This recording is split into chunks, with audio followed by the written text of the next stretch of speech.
L'ampli fons de col·lecció que posseeix el Museu d'Art Contemporani de Barcelona té des d'ara molta més visibilitat.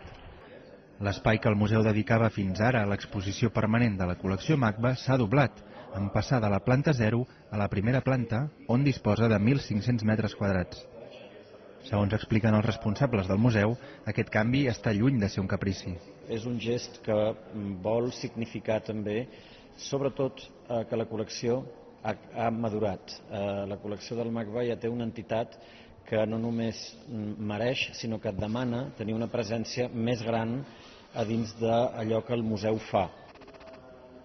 La nova exposició permanent reuneix ara fins a 500 peces, però més enllà de la quantitat, la col·lecció creix també al dirigir la seva atenció cap a una concepció de la pràctica artística que va més enllà de les arts visuals.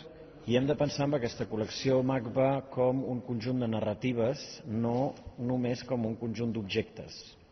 Aquestes narratives són les que ens permeten entendre el passat recent en relació amb el present a través de l'art. No estem només parlant aquí de la pràctica artística i dels fenòmens de l'estètica, sinó que estem parlant d'història, estem parlant de com ens hem representat, de com ens hem relacionat també i amb quins trets artístics ens definim.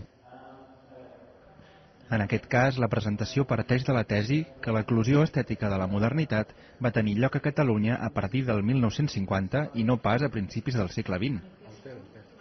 La presentació de la col·lecció MACBA amb un sentit narratiu té molt a veure amb la preocupació d'aquesta institució per esdevenir un motor d'idees i amb la seva vocació de servei públic. En aquest sentit, el museu s'ha dotat recentment del Centre d'Estudis i Documentació MACBA, que treballa més enllà de la tasca de col·lecció i que inclou una part significativa del programa d'estudis independents.